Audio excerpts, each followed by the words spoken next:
Welcome back to the Hannahcast YouTube channel, and today it is time for May Oscar predictions for the below-the-line categories, including casting. And this is coming out right after Cannes, so we got a little bit more information about the films that won, like It Was Only an Accident, that won the Palm, and Sentimental Value, which, it's gonna get nominated for Best Picture. Now, I really do want to preface this, I really do want to show you guys what my updated predictions are, but I'm going to save that for next week, because the below-the-line categories are already numerous as is. So just keep in mind, I do have I always had Sentimental Value in Best Picture, but I also have It Was Only an Accident in Best Picture as well. Which is weird because these are two different kinds of, international films. Because Sentimental Value, I feel like it's going to be more like something like Roma or Parasite or Emilia Perez, where it just kind of stays throughout award season. Like, it's going to be that consistent international film which is rare, but I think it's going to show up everywhere. Whereas something like It Was Just an Accident, I feel, is going to be more like Drive My Car, where it's not going to show up that much until, the BAFTAs. I feel like BAFTA is where that film will show up and start getting director and screenplay. And even if it doesn't get best filming, just screenplay and director is really, really strong for that kind of film. So we have best casting. And right now, I will say Sinners is going to take it. And why am I saying Sinners? Because I don't really have it winning any acting category. Because, I will say, full disclaimer, I still have Sinners winning Best Picture right now. I don't know about Sentimental Value taking Best Picture, because I just don't know if it's that kind of film. I don't really know if it's that kind of film. Whereas Sinners, granted, it's not, I don't know. It still kind of makes sense for Sinners. I mean, it can win a lot of Oscars. But again, if I have it winning Best Picture, but if I don't have it winning any, acting awards, what is it going to win? So I'm compromising for that by having it win casting, because I'm wondering if Oscar voters are going to see this as a de facto acting prize for a film that they really can't give an acting award to. For example, would Parasite have won Best Casting? Maybe. That could have been a thing. So that's kind of what I'm wondering. And we also have Deliver Me From Nowhere. As long as this is in Best Picture, I feel like it's going to be nominated for casting. Now, what's interesting is that you have there's two different precursors you could go off of. The BAFTAs, which is a bit a bit iffy, because one, there's a jury voting for that, and two, it is obviously there's a little bit of a British bias going on there. They will nominate a lot of British stuff. But at the same time, you also have the Artios Awards, which is the Casting Directors Award. It's sort of like the guilds, where, the Costume Designers Guild, it's all nominated and voted on by costume designers. Same thing goes for the Artios Awards, except it's for casting directors. And there's two things that I've noticed when looking at their history that they seem to like. One, they like biopics or films based on real people or events, and movies with children. For example, Are You There, God, It's Me, Margaret beat out movies like Air. And I'm trying to think of what other comedies were around, but basically, Are You There, God, It's Me, Margaret won Best Casting in a big budget comedy, which again is pretty big. And then the previous year, Matilda the Musical ended up beating films like Glass Onion and The Menu for that same category, Best Casting in a big budget comedy. So that's one thing I do want to keep in mind is, are there, when it comes to movies with children or, big names, maybe not big names, but, movies about real people. And that's where Deliver Me From Nowhere takes off. But another thing that I do recognize is that this is also going to be a shortlisted category. So how many Best Picture films are actually going to be in the shortlist? So that's something that is really interesting to see. It's like, will we actually see like some non-Best Picture films get into casting? That's what I'm kind of curious about. Sentimental value, right now I'll probably say yes, but again, who knows? The Rivals of M. Zaya King.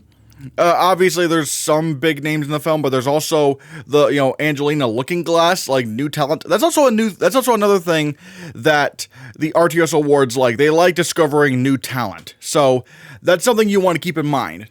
And then Jay Kelly, I mean, maybe, but again, this is where things get kind of complicated because, like, it's not the same thing as SAG Ensemble casting. It's not the same thing because you're not giving an award to the cast, you're giving an award to the casting director.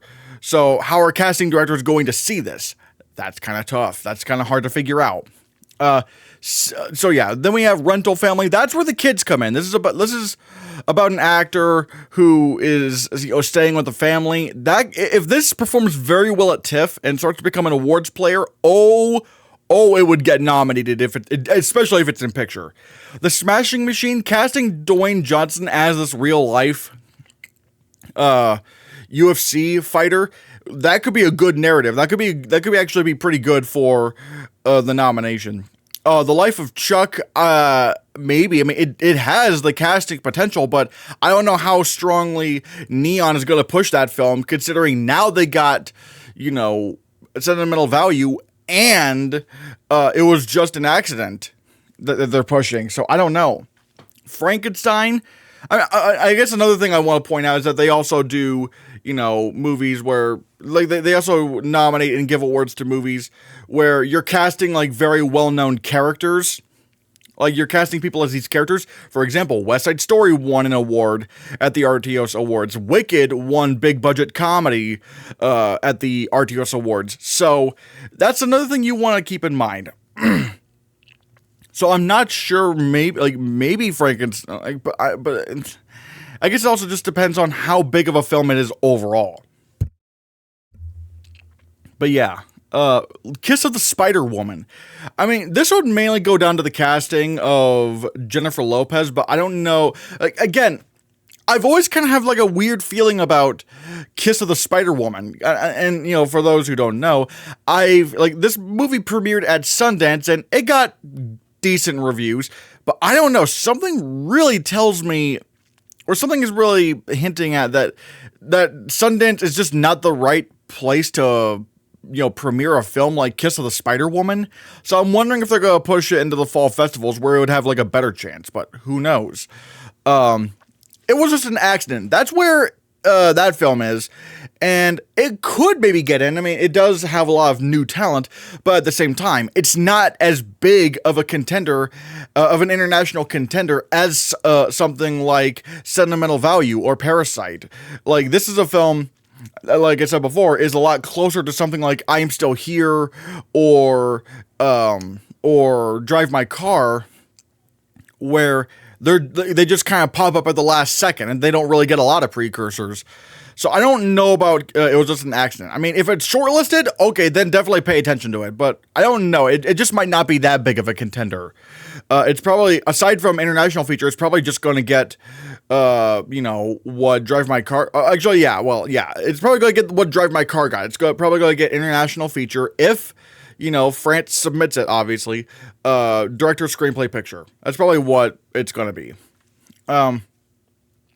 Bugonia. Perhaps, but at the same time, if I'm not mistaken, Poor Things or The Favorite were not nominated over at the RTS Awards. I don't think they were nominated. So something tells me that maybe they're not really fans of the casting in Yorgos Lanthimos' movies. Then we have Ella McKay, which this does make sense. This absolutely makes sense for casting. But again, it's like, how big of a contender is this going to be? Especially considering I already have two 20th Century Studios films in Best Picture right now with Avatar and Deliver Me from Nowhere. I don't know. One battle after another. I kind of have that in there because it's like a general contender. Sound of Falling, I don't know. Wake Up Dead Man, I don't know. After the Hunt, The Ballad of a Small Player, and Lee. You're probably wondering why I have Wicked for Good all the way down to number 20, despite the fact that the first Wicked won the casting award, like the Artios Award for big budget comedy casting. Well, here's the thing. As far as I know, I mean, granted, if you know more about, if you've seen Wicked, let me know, but as far as I know, there's really only one character in Act 2 that you really need to cast. Because, like, everyone else we've already seen cast. So, I don't know how, I don't really think they're gonna do it again. I mean, yeah, sure, they didn't get to do it with the first Wicked, but I don't know if, we're going to nominate Wicked 2 because we didn't get to do it beforehand. It's like, I don't know if casting directors will actually think like that. I don't think they're the kind of people that would be like, oh, we're going to give this like an IOU award. Like, I feel like they're going to pay attention to the actual craft of casting, and they're going to say, well, I mean, yeah, we really liked the first casting in Wicked. The casting in the first Wicked, but that was but it's all done in the first movie. Like, you only have like one major character here who's cast, but that's like one character. So I don't know. Marty Supreme, if it's a bigger contender, if it does turn out to be a big contender, maybe, but I don't know. I still have my doubts about Marty Supreme. Hamnet, Avatar Fire and Ash, no other choice. I don't know. We'll have to see. Cinematography. All right. This is where I still have Sinners winning. Because now, and I will say I have seen Sinners. It is fantastic. This could definitely win cinematography. I mean, you got the big IMAX thing going on, the big one take in the club. I mean, it is like it is a cinematography movie. And also the color palette looks really cool as well. So I would not really be that surprised if Sinners ended up winning. I mean, I'm not really convinced about anything else right now. I mean, maybe Begonia. But, we don't really know what kind of film this is. We don't really know where that's going to go or anything like that. I really need to see a trailer. I need a trailer for this. But I'm going to keep it in here for now because we didn't really, I remember when Poor Things was coming out, people didn't really think it was going to be that big of a thing in terms of text. But then when the trailer came out, I was like, oh, wait, it's this kind of movie. Okay. But then at the same time, it's also supposedly more contemporary. But I don't know, looking at images and clips of the original film, Save the Green Planet, I can just sort of see where Yorgos Lanthimos would just take his hands and just completely, like, go crazy with the designs and stuff. So we'll have to see. The Rivals of Amziah King. All right. Oops. Okay, fixed it. Oh, God. I hate it when that happens. But yeah. Rivals of Amziah King. I mean, what was that movie called? If The Vast of Night is anything to go by, it's like, that was an exceptionally shot film. I mean, oh my God. It arguably should have won cinematography. So, if those same principles can be applied to The Rivals of Amziah King, I'd be very fascinated. So, I think that could happen. Guillermo del Toro's Frankenstein. Yeah, sure, why not? I think that could happen. And then, as of right now, I'll go with Sound of Falling because I don't really have a lot of other good options right here. At least not right now that I can see. Because, you have Deliver Me From Nowhere, I don't know, Kiss of the Spider-Woman, I don't know if it's going to be big enough for cinematography, Nouvelle Vague, I did initially have in, but then I saw the trailer and it's like, oh, it's not really doing anything that crazy with the cinematography. Like, it's not like an Edward Lockman film at all. So, no. And if even The Girl with the Needle couldn't get into cinematography, it's like, why would Nouvelle Vague? So, I don't know. I will go with Sound of Falling because at least, like, the shots in the trailer do look pretty interesting. But again, it might not get in at the end of the day, but I just don't have a lot of other good options, really. No Other Choice. We don't even know what that movie looks like. The Ballad of a Small Player, I mean, it is from Edward Berger, and it is from the same cinematographer of All Quiet on the Western Front, James Friend, but I don't know, the fact that it seems a little bit more contemporary, I just don't know if it's gonna be that kind of a film, or like I don't know if it's gonna be that big of a cinematography film. Hamnet, I don't know. It is. I think it's Lucas Zoll doing the cinematography, but I just looking at the images, I'm like, what is this movie going to look like that would actually, make it like a cinematography contender? I don't know. And Lee, again, we'll have to see how that film looks in the trailers. Wicked for Good. I mean, the first Wicked couldn't get in, and that was a very strong film overall. And considering I don't think Wicked for Good is gonna be as amazing as people think it's gonna be, I think it will be underwhelming. And it's gonna lose out on nominations anyway. So, and if it couldn't get into cinematography for the first film, why would it get in here? So yeah, F won the. The next one down is sentimental value. I don't have any reference because I don't have. There's not really been a clip or a trailer or anything, so I can't say if the cinematography is going to be that spectacular. All I will say is like it looks contemporary, at least from what I know about it, but it's probably not going to be a big cinematography contender. F1 the movie. I mean, if Top Gun Maverick couldn't get in, why would this get in? Avatar Fire and Ash, The Phoenician Scheme, Superman, I don't know. Again, who knows what'll come around later on down the line, but right now, especially when looking at the Best Picture films, I'm just like, I'm not sure what could sneak in as of now. I just don't know about that. Because, like, yeah, it doesn't really look that strong of competition overall, but we'll have to see. Film editing. All right, film editing. Again, I kind of have to go with Sinners. There's a lot of like good cuts in Sinners. I know some people are saying I can't imagine why Sinners would win editing. It's like, no, I can see how it could win editing. I mean, granted, the sound and editing combo hasn't really worked in the past 3 years, so maybe that stat's kind of dead, especially when you combine the sound categories.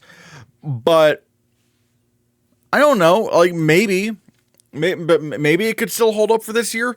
But again, I don't know. I mean, The Rivals of M. Zaya King. I mean, maybe that could be an editing contender. Maybe, but again, I haven't really heard anything about the editing. Sentimental value, I think it'll get in just because it's like a big contender, and same thing with Jay Kelly. It's probably not going to be like the most edited film of the year, but it's going to be like a generally strong contender. And Begonia, I mean, if The Favorite and Poor Things could get in, as long as Begonia's in Best Picture, it's going to get in here. And I've learned my lesson from trying to predict challengers for editing, and that is, if you're like, you basically need to be either in Best Picture or be in the bubble for Best Picture if you're going to get in for editing. Because even if you don't get any Eddie nominations, or if you're struggling in the precursors, like, if you kind of do need to be in Best Picture or in the bubble, because it just seems to be kind of like what happens. Like, look what happened with The Brutalist and Wicked. Like, they didn't really get many precursors at all. Brutalist only had Critics' Choice, and Wicked only had the Eddie nomination and ended up winning the Eddie. But I think overall, it's like, if you're in Best Picture, you inherently do have an advantage. So I'm not going to predict any films that I don't have in Best Picture in film editing. I'm going to go with, I have to stick with that rule. If it's in Best Picture, it's more likely to get in editing than a film that's not in Best Picture. So, yeah, I have that. One battle after another. I mean, as long as it's in Best Picture, sure, it could be in the bubble for editing. But I don't know. Maybe this could be like a Once Upon a Time in Hollywood situation where, it gets some precursors, but ultimately, because it's not like a top tier contender, it ends up, falling off. We'll have to see. Deliver Me From Nowhere. I mean, I don't know. Even A Complete Unknown couldn't do that, so I'm not sure. And, I don't know. I don't think it's going to be like as flashy as Elvis, so probably not. It was just an accident. Again, I feel like Sentimental Value is the international film that's going to be appearing in more precursors than something like It Was Just an Accident. So I don't think so. Avatar Fire and Ash. I mean, again, I only have it up this high because it's in Best Picture. But yeah. Ballad of a Small Player. Again, I need to know what kind of movie this is. I need to see a trailer to get a vibe of the film. To see if this is like that, if it's that kind of an editing film. The Life of Chuck, if it were in Best Picture, I would say yes, it would be in editing. But right now, because we have Sentimental Value and, It Was Just an Accident, I can't really go for Life of Chuck, even though it does sort of make sense. Kiss of the Spider Woman. Again, I want to see if this film can hit better with the Fall Fest, so I don't know. The untitled Catherine Bigelow political thriller. Again, it needs to be in Best Picture for that to happen. We still haven't heard anything about this film since the beginning of the year. It's like, what is this film? Where is it? Wicked for Good. Again, the first Wicked did win the Eddie Award for Best Editing in a Comedy, so that was very strong for it. But, however, again, if I don't think Wicked for Good's in Best Picture, it's not going to get an editing nomination. It's just not. No Other Choice, Warfare, Frankenstein, Marty Supreme, The Smashing Machine, F1, and Lee. I'm probably thinking no, because again, I just don't think they're that strong. Again, we'll have to see how Marty Supreme is, but again, I just don't have good feelings about Marty Supreme, especially considering the Safdies just do not make crowd-pleasing films. Audiences do not like their movies, so yeah. Production design. This is weird because I have Bugonia winning this, even though from what I've heard, it's more contemporary, or at least it's not going to be like Poor Things or The Favorite in Space. But right now, it's the only option I have left that doesn't it's the only option that doesn't sound completely crazy. Because Sinners, I mean, if they wanted to give every award on the planet, maybe. But, I don't know. Even watching the film, it's like, it's not the craziest production design in the world. And I already have this film winning probably too many Oscars as is, but Bugonia is probably the only one I have left. Again, I look at the trailers and clips for Save the Green Planet, and I'm like, okay, as long as Yorgos Lanthimos can make something really crazy out of what we have right here, maybe. But again, I just don't know. Avatar Fire and Ash, I mean, that's going to get nominated, but again, I just don't think it's going to win. I know a lot of people are going to say Frankenstein's winning production design, but if it's not in Best Picture, I'm not doing it. I can't do it if Frankenstein's not in Best Picture. The last time we had a non-Best Picture nominee win production design was... what was that film called? It was The Great Gatsby. Baz Luhrmann's The Great Gatsby. And... that was like 2013. That movie came out in 2013. That was a long time ago. And so it's like, well, it's probably not going to happen for a film that's not in Best Picture, especially nowadays where the Academy more than ever seems to give awards to films that are in Best Picture. So, like, because of all that, it's like, I can't do Frankenstein if it's not in Best Picture. I just cannot do that. And then Wicked for Good, maybe it'll get nominated, but I don't think it's going to win, especially if it's not in Best Picture. And again, I think it also has a bigger problem than even Frankenstein, because, well, for one, Frankenstein might be well received. I think it will be well received, it's just not going to be in Best Picture.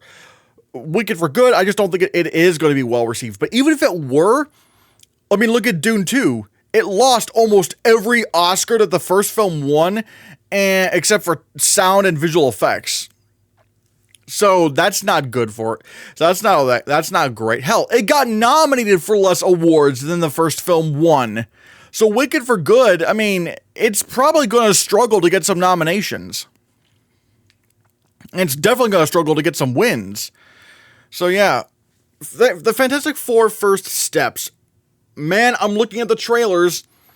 It absolutely makes sense why this could be nominated. It's a period film and a sci-fi film. It looks gorgeous, but are they going to do that are they going to do a Marvel film in production design? At least one that's not in Best Picture. That's the tough thing to figure out. Because, like, the sets are really, really good, but I don't know. I think I need to see precursor support. I think I need to see this appear at the Critics' Choice Awards, at maybe the BAFTAs, but I don't know, it depends. But I need to see this, like, perform somewhat well during award season, at least in terms of, like, the text and production design, because it makes sense, but I just don't think it's gonna happen right now, at least. Kiss of the Spider Woman, it's a big musical, so maybe. Honestly, I'm kind of looking at this, and it's like, we don't really have a lot of, like, Best Picture films here. Because, like, most of them are kind of contemporary. And sure, yeah, Conclave got in. But, like, you know, that was kind of the thing. It's like, so I don't know what to do. So, yeah, I don't know. Marty Supreme, I mean, I've heard that it's a period film, so maybe, but again, it depends on how well received the film is, I think. Mickey 17 honestly maybe could pull a, Passengers and get like a crazy production design nomination, because the production design in Mickey 17 is very good. But again, are they going to do it? Especially since no one really cares about that film right now. I don't know. Superman looks like it's going to be a big film. It does have some pretty cool production design, but again, I just don't think it's going to be that strong of a Best Picture contender. The Phoenician Scheme, no, I think the Oscars are just tired of Wes Anderson right now. Hamnet and Lee, I need more images or a trailer or something like that to give me a better point of reference. Yeah, Wake Up Dead Man, a Knives Out mystery, probably not. Sound of Falling, I mean, it's a period film, but the production design does not really seem to be that showy. No Other Choice, I don't know. Hedda, Life of Chuck, Tron Ares, Snow White, Rivals of Mziah King. Yeah, it's looking pretty slim. So I'm not really sure what else could come out that would be like a big contender, so we'll have to see. Costume design. This is where I will go with Sinners again, because the costumes are, like, there's a lot of different costumes, especially during that one-take sequence. Really creative work. Really, really creative work. But again, are they going, but it depends on, like, how many awards they are willing to give Sinners, because, oh my god, this could win a lot of awards. And then I have Begonia, maybe, which is, it is weird, because I have Begonia only winning, production design, which doesn't make sense, because if you're winning production design, you're probably going to win another Oscar. But I don't know what else I have right now. I don't really have any other good options. There's not, or at least none that, unless I just want Sinners to win 11 Oscars, which is not going to happen, but, Frankenstein, yeah, that'll probably be nominated. Wicked, probably. And then Kiss the Spider-Woman, yeah, like, from what I've heard about the costume design in Kiss of the Spider-Woman, it sounds very lavish. So, it could get a lone costume design nomination. That's not actually entirely out of the question. Especially, again, when you consider what competition we have right now. Deliver Me From Nowhere, maybe. But, again, I just don't want to predict this to be exactly like, a complete unknown. So, I want to back off that a little bit. Fantastic Four First Steps. Again, the costume design does look very good. It does look very, like, again, the period film stuff going on, the sci-fi stuff going on. It does make sense, but I don't know if they're going to want to nominate a Marvel movie that's not in Best Picture, or at least in the bubble of Best Picture. Marty Supreme, period film, sure. And it does have a lot of characters, and there's going to be a lot of costumes, but again, it depends on how well received this film is. Is this going to be an isolating film for audiences? We need to see. Hamnet and Anley, again, I need to see a trailer to get, like, a better idea of what the costumes are, because I think I saw, like, a picture, like a set photo of from the film Hamnet, and the costumes didn't look that great. But again, I don't know if it's just the costumes aren't all that great, or if that's just the camera that was taking the picture. So I don't know. I need to see a trailer for full context. Hedda, again, I need to see a trailer. Phoenician Scheme, again, no nominations kind of film. Downton Abbey, Wake Up Dead Man, Snow White, probably not. I would say probably not. Makeup and hairstyling is interesting, because I still have The Smashing Machine at number 1. And I know it's weird because this is not in Best Picture, but as long as this film is not hated, as long as, it's not like Maestro where people had like a huge backlash towards that film,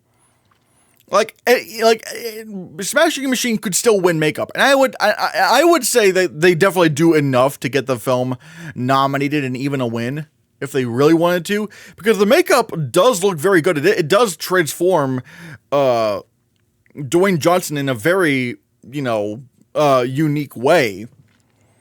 But you also have Frankenstein. You got the monster stuff going on, but again, I don't know. We've seen a lot of Frankenstein makeup. I just don't know if that's going to win. Wicked for Good. I mean, the first film got nominated, so why not? Sinners. Having finally seen Sinners, around the end, I could see it. It's not a lot by the end, but I'm wondering if that could just be like enough. I don't know. But then again, I don't know how much of that is like makeup versus visual effects, because I don't know. Like, it's kind of tough to figure out, actually. So we'll see. I'll softly say maybe.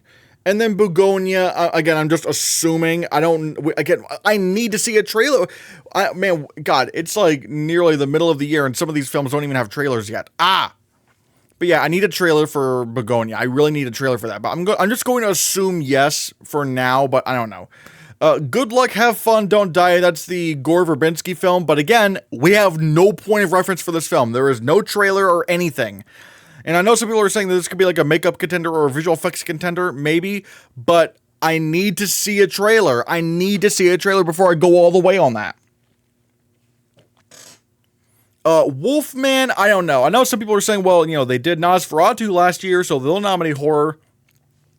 But keep in mind, there is still a bias. Like, yeah, sure, we did get the substance in Nosferatu, but remember, before then, the last time that we had a makeup nominee that was a horror film was The Wolfman in 2010. Like, that was a long time. So I don't really want to bet on Wolfman right now. The Ugly Stepsister, maybe. I had this in initially, but from what I've heard, there's not really enough. So I'm like, man. The Toxic Avenger, I mean, it does have a lot of makeup, but I don't know how big of a contender that's going to be. Superman, I mean, you do have Metamorpho. That makeup character looks pretty interesting, but I don't know if they're going to go for him. We'll have to see. Kiss of the Spider-Woman, there's probably no prosthetics. 28 years later, yeah, there's zombie prosthetics, but they don't do zombie movies. They really do not do zombie movies. Even if there's a lot of zombies in it, it's like, no. Captain America, Brave New World, I think they do have, I know they have, what's his name? Tim Blake Nelson's character. Maybe, but I don't know how much screen time he has, and plus, I don't know. How to Train Your Dragon, probably not. Mother Mary, no. Anne Lee, no. Deliver Me From Nowhere, no.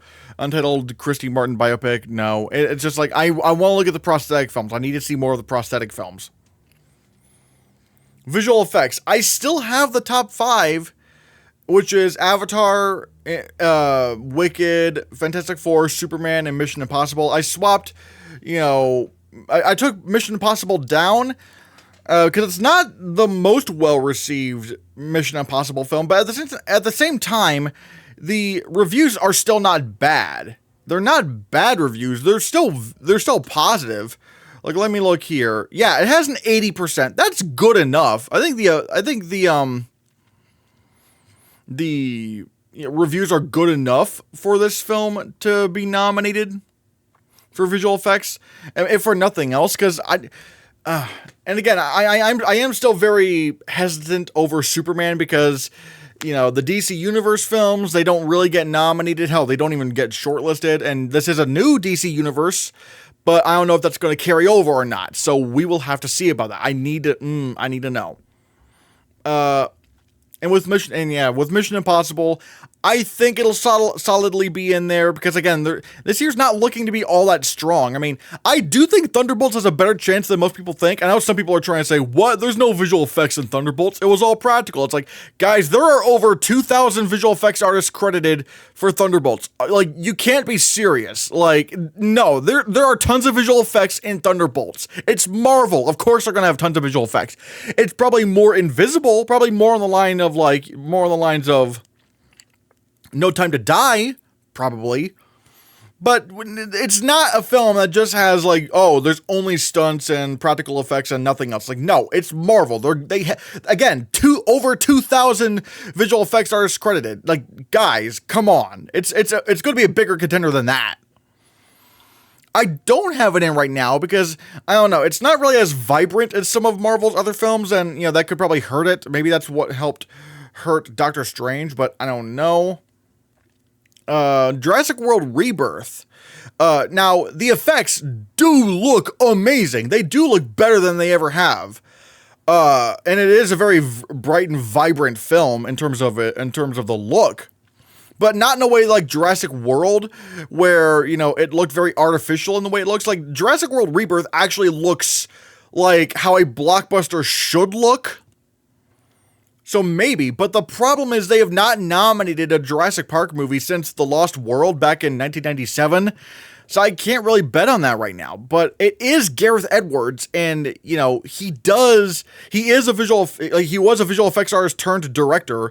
So they might really like that narrative. I mean, hell, they do like nominating movies for visual effects where the director is a visual effects artist. Look at Better Man, look at Godzilla -1 and The Creator, look at Top Gun Maverick, look at Free Guy. They do kind of like that narrative of the visual effects artist turned director. But again, it's like if even 2014's Godzilla, couldn't get in. But at the same time, it's not a very strong year, so maybe there's a chance Jurassic World Rebirth could happen. I think maybe it also depends on the reviews. If the reviews are very, very strong, or at least stronger than they've been in a good while, maybe even stronger than the first Jurassic World, as long as it can maybe do better than that, maybe. Because it doesn't, I can see how Jurassic World Rebirth does not look impossible. I mean, the effects do look much better than they have looked. And I'm not even a hater of the Jurassic World effects. I mean, I think especially by the third Jurassic World film with Dominion, the actual CGI looked a lot better than it looked in the first Jurassic World. But then again, maybe with the first Jurassic World, it wasn't even the CGI. It was just the way the movie looked overall. And just didn't do the visual effects any favors. But here, everything just does look very naturalistic, yet, cinematic in a way. So I am very much looking forward to seeing, what could be a contender there. Tron Ares, no. I don't think Tron Ares is going to get nominated. I mean, I think it's going to get shortlisted, but none of the Tron movies have been nominated. The first Tron didn't get nominated, and for those who are wondering, no, Tron was not disqualified from the Best Visual Effects category. It was shortlisted, it was eligible, but there was no visual effects branch back then, so you had mainly technical engineers, lighting technicians, and just general people general crafts people that would work in movies, and they opted to not vote for Tron out of spite. It was more of a spiteful thing rather than oh, you're disqualified. It wasn't officially disqualified. If they wanted to vote for it, they could have. But they saw what Tron was doing with computer effects and was oh no, this is going to take our job. This is going to take all of our jobs. And they basically they did not vote for Tron out of spite. No, we're not going to let you have this. So they kind of gatekept it. So that's why Tron didn't get nominated. It was not a disqualification thing like some people would say, or it's not the, it's not how what most people think. No, it was eligible. They just did not want to vote for it. But then you had Tron Legacy, which looked like it was going to be strong in visual effects, but then did not get nominated. And instead it was Hereafter, the Clint Eastwood flood movie. So, yeah, I don't think Tron Ares is going to do it because none of the Tron movies have been nominated. So, yeah.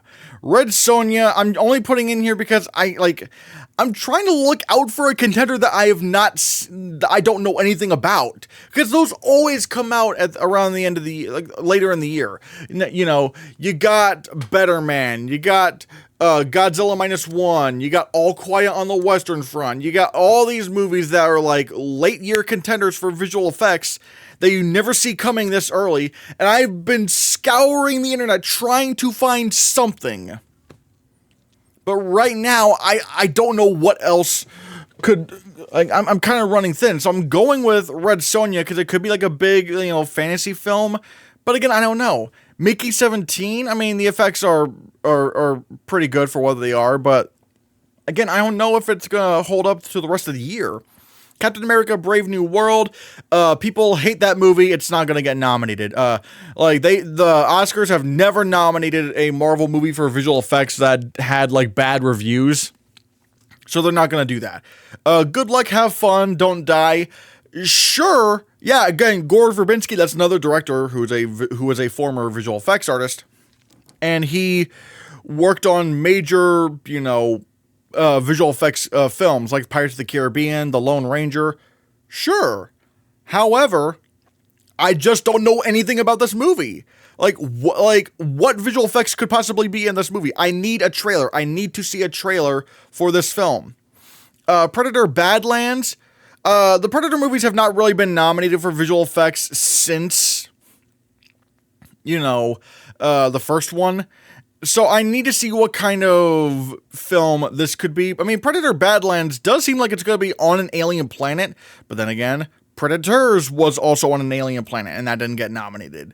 It depends on like how much space stuff is in the movie, because I think that's why Alien Romulus got in. I don't think it was because of the practical effects. I think it was because of that one scene at the end of Alien Romulus where the ship was going down, and you see like this one planet's rings, and it was almost like putting like a guitar on a sandpaper treadmill, and it was like, but it was like, and the ship starts breaking apart, and I guess that was like a rendering nightmare. So it's like, I think that's why Alien Romulus got in. If there's something like that in Predator Badlands, sure, but like, I don't think if it's more like Prey, I don't think that's gonna happen. Paddington in Peru. Probably not. I mean, I don't know. They've never nominated the previous Paddington movies. Even though this year is not looking very strong, I just don't think they're going to do it. Warfare, it did not make any money whatsoever, so probably not. The Lost Bus, I mean, for all we know, maybe it's like Deepwater Horizon and has like big like CGI fire sequences that look flawless, but I don't know for now. F1 the movie, probably not. I mean, I know some people are trying to do it, but like, come on guys. Ford v Ferrari couldn't do it. Ferrari couldn't do it. This is not the kind, I don't think this is the kind of film that would get nominated for visual effects. Lilo and Stitch, I don't know. Like, the effects aren't bad, but it doesn't look to be like a big large-scale film either. And it doesn't really look as flawless as something like Christopher Robin, where, yeah, that wasn't a large film, but the effects were just that, like, seamless. So it's probably not like that. How to Train Your Dragon, sort of same reasons as Jurassic World Rebirth, but way more exasperated. Because, like, How to Train Your Dragon is especially like, yeah, they're not going to touch this film. No. The Electric State, I mean, I don't know. No, probably not. Snow White, Minecraft, Running Man, Sinners. I don't think Sinners is going to happen. Begonia. No, I don't think so. So yeah, again, it's really hard to figure out what could be actual contenders this year. Like what are going to be like the big contenders, but I just don't know. I just do not know. So yeah, I'm going with the same 5 I had before, but that, like, something's going to break because it feels too clean right now. It feels way too clean. Sound. I don't get why Sinners couldn't win sound, especially when watching the film. I'm like, no, it has enough. You got the music sequences, the sound mixing is, oh my God, it's gorgeous. And then you also have like the gun fight sequences. It's like, why would this not be a sound winner as of right now?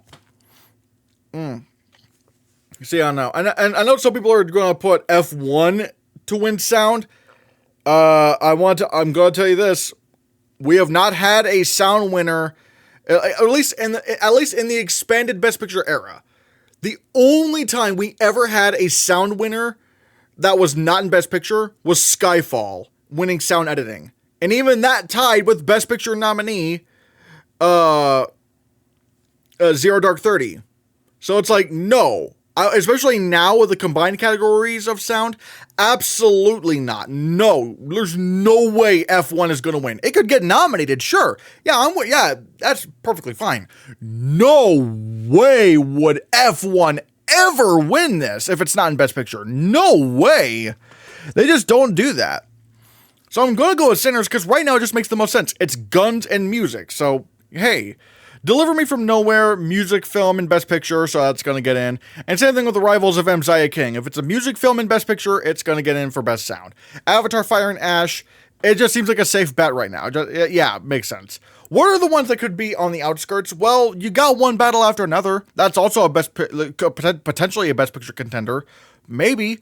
Mission Impossible, The Final Reckoning, maybe, but I don't know. The reviews might be weak enough to where it doesn't get in for sound, Or I don't, but then again, I don't know. It could just pull off what Dead Reckoning pulled off, but it's probably not gonna be that. It's probably gonna be a film that, yeah, it's probably gonna be a film that maybe gets like visual effects. I'll say for now it will get in, and it's the only award it's gonna get nominated for. But maybe it could get sound as well. Who knows? Tron Ares is interesting because even though it's kind of weird because like both Tron movies got snubbed out of visual effects, both Tron movies did get nominated for sound.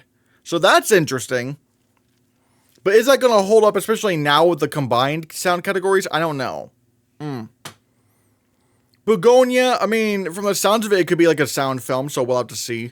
On the Catherine Bigelow film, maybe. I don't know. We'll have to see. Wicked for Good, if it's in Best Picture, then yeah, it will get in for sound, but right now I do not have it in for Best Picture, so I can't really do that for now. Same thing with Kiss of the Spider-Woman, Thunderbolts, I don't know. It has like a big sound thing, but they don't nominate Marvel movies. From the World of John Wick, Ballerina. I mean, if John Wick Chapter 4 couldn't get in, why would this?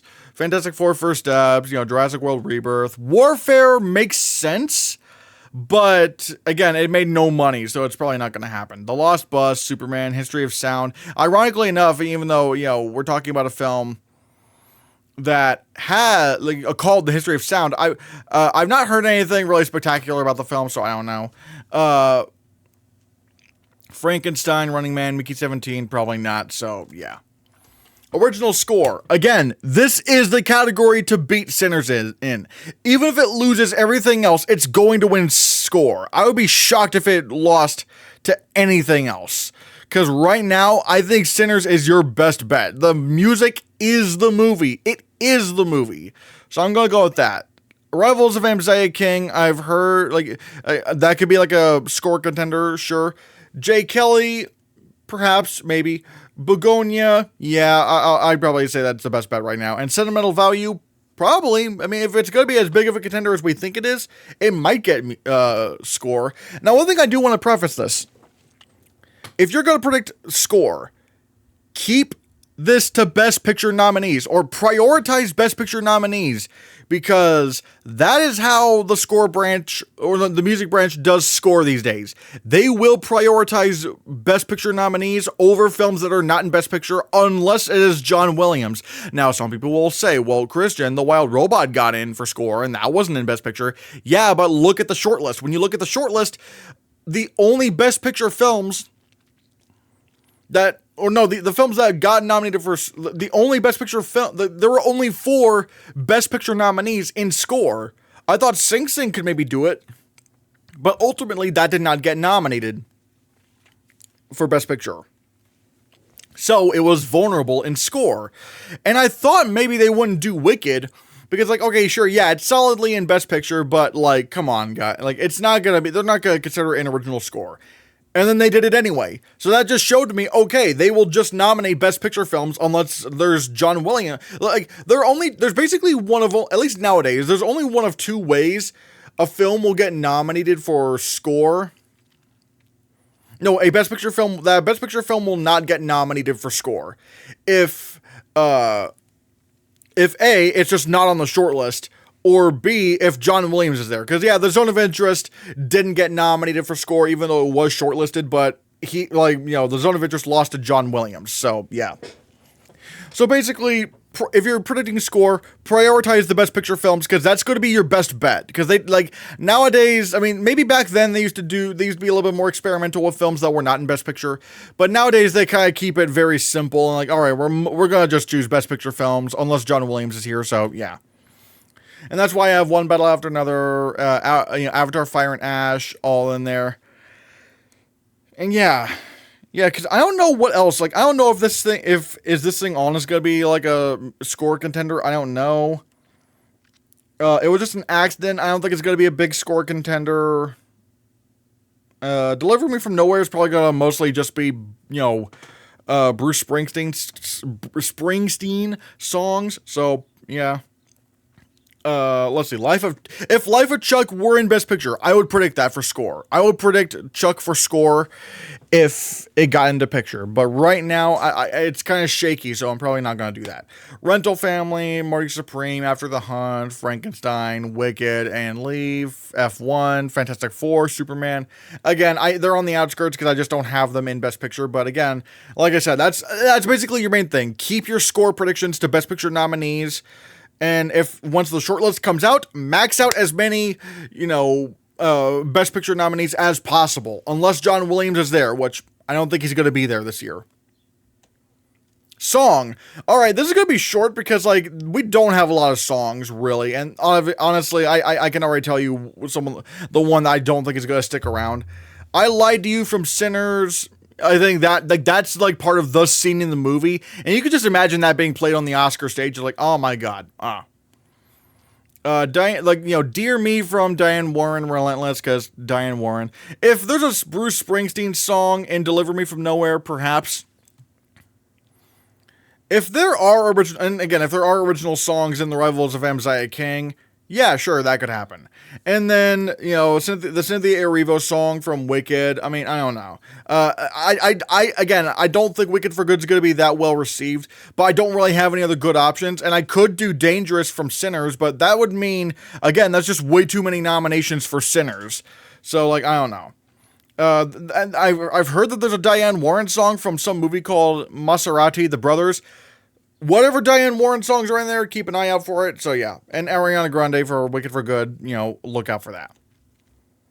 Animated feature. Good God, Cannes has kind of screwed things up so much because now we know the fate of The Magnificent Life of Marcel Pagnol. People think it's just okay. And the reviews are not strong enough for a Best Animated Feature nomination. So you know what that means? This category just got even more barren. Yippee!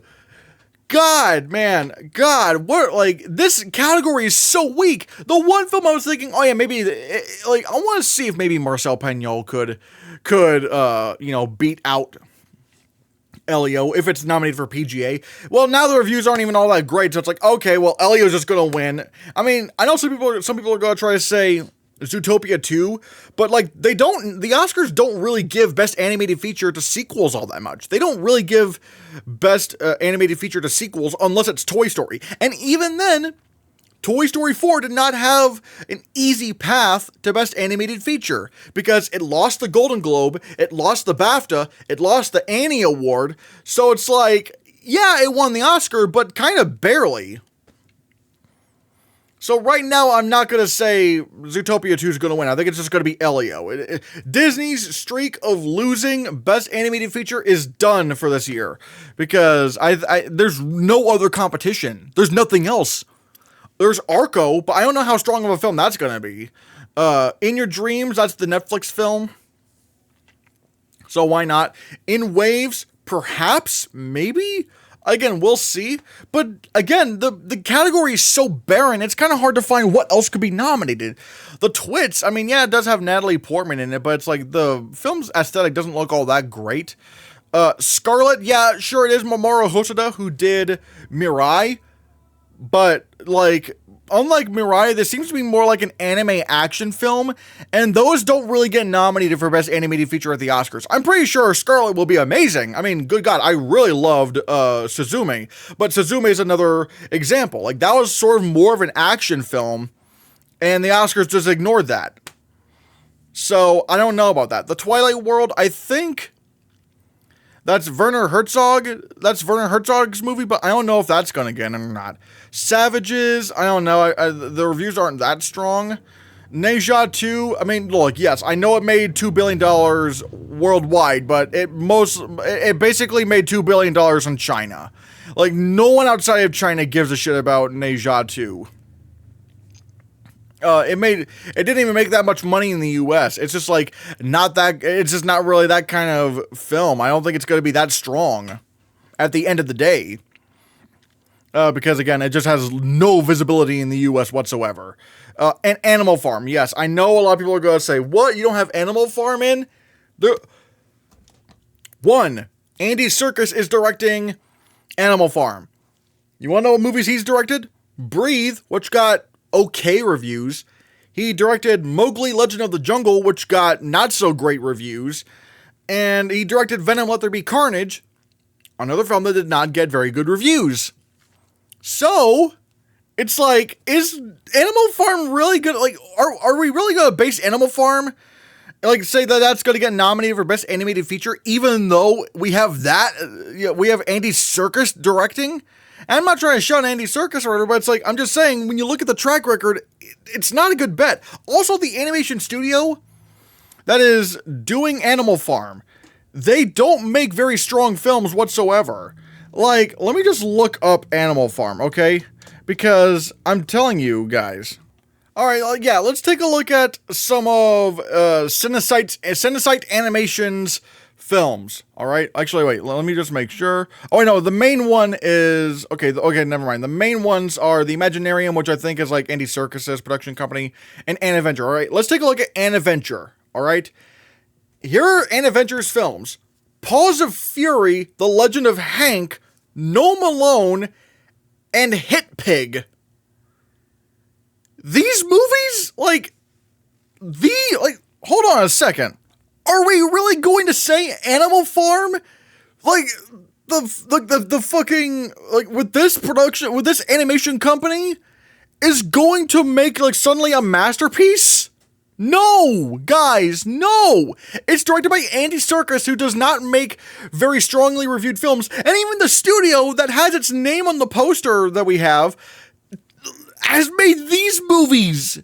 What are we thinking? And yes, it has a big cast, like Kieran Culkin or whatever. Yes, I get it, guys, but come on, like, a lot of animated movies have big casts because you don't really need to pay them that much. It's not, at least not as much as you would need for a live action film. It's like a lot of movies have big, huge casts of actors. And even then, I looked at some of the other adaptations of Animal Farm, and the reviews for those movies were still not all that great. So maybe, just maybe, Animal Farm just does not translate well to film. Like, there's so many things going against Animal Farm. Why would give me a legitimate reason why I should trust that this Animal Farm remake is going to be, like, suddenly, like, the best animated film of the year, or, like, a contender. Because we got a director who is not, a director that's not very strong, a studio that's not very strong, and the film adaptations made out of Animal Farm are not very strong. There is literally no reason for me to predict this for Best Animated Feature. There's no actual good reason for me to do that. So no, I do not believe in Animal Farm. And look, I'd like to be proven wrong because I don't want to hate the movie. And I'm probably not going to hate it. It's probably just going to be very mid. But it's like, I would like to see a good adaptation of this. But I just don't trust it when I actually look at what we have. Just look up how I didn't even have, you don't even have to look up all that stuff. I already showed it all to you. So it's like, no, I'm not doing Animal Farm. No. The Bad Guys 2, the first film didn't get nominated. Even a weak year like this, unless Bad Guys 2 is like something like, whoa. Like, wow. Like, that was outstanding. Like, something way better than the first film? Maybe. But I can't do that right now.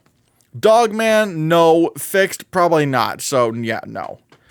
And then the final category we're going to be talking about today, which is, again, it's going to be pretty brief, is Best International Feature. And granted, these are all Cannes films, which I don't feel very, I don't feel very safe in predicting all of these, despite them, from Cannes.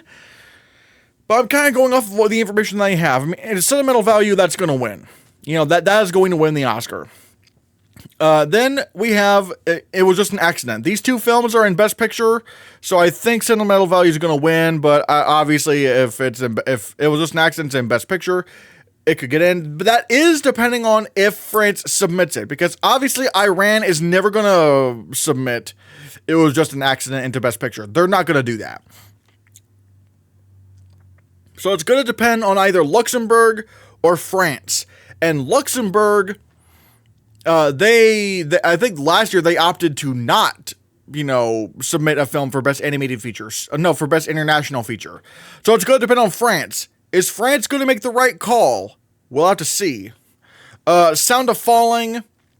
I think if Germany submits this could be like, I think this would be like Germany's submission.